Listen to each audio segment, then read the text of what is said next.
पापों की अधिकता होगी तो पापों की याद करेगा और अंत में नरक। पुण्य अधिक किए हैं तो पुण्य की याद करेगा और मरने के बाद स्वर्ग। भजन अधिक किया होगा तो भगवान की याद करेगा, अंत में भगवत प्राप्ति।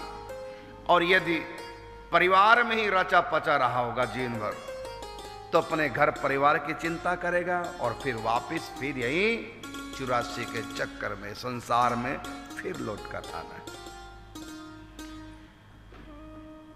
अब आप देखना मृत्यु के समय आपको क्या करना है, जो करना है बस वो अभी से अभ्यास करो।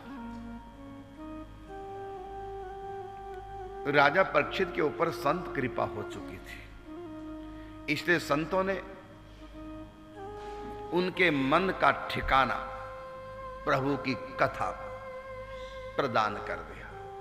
अब ये कथा को सुनेंगे, इनका मन कथा में रहेगा, प्रभु की लीलाओं में रहेगा, प्रभु का स्वभाव, प्रभु का रूप, प्रभु का धाम, प्रभु के संत भक्त, इन्हीं में इनका मन 7 दिन तक रमण करता रहेगा, जिससे कि मृत्यु के समय इनका मन भगवान में रहे। और कहीं संसार में मन ना चला जाए, यह भी बड़ा मुश्किल है, कई बार होता है। तो कहीं संसार में मन ना चला जाए, इसलिए सुखदेव जी राजा परीक्षित को समझा रहे हैं कि यदि भगवान को छोड़कर मन संसार में चला जाए तो योग धारणा का आश्रय ले। योग धारणा क्या है?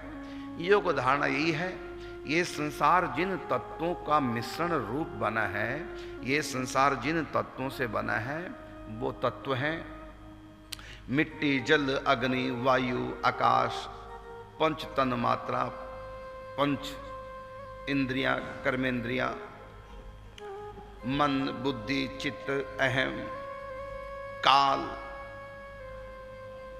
त्रिगुणात्मक माया।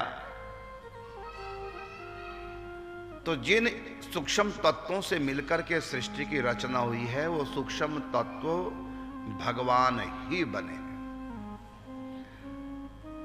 इन्हीं सूक्ष्म तत्वों को जिनसे सृष्टि बनती है कहते हैं सर्ग। और इन सर्गों को मिलाकर के जो ये ब्रह्मांड का निर्माण हुआ है, 14 लोकों का निर्माण हुआ है, वृक्ष, जीव जंतु, 84 लाख योनियां, पर्वत, नदियां, सब के सब विसर्ग कहलाते हैं। और ये बने हैं जीव के समष्टि एवं व्यष्टि कर्मों के परिणाम स्वरूप। कुछ लोगों के लिए संसार दुखदायी है, कुछ लोगों के लिए सुखदायी है, कुछ लोगों को संसार हंसाता है, कुछ लोगों को रुलाता है। आखिर संसार रुलाने वाला है कि हंसाने वाला? उत्तर है न संसार रुलाने वाला है, न ये संसार हंसाने वाला है। ये संसार तो जीव के कर्मों का फल देने वाला है बस।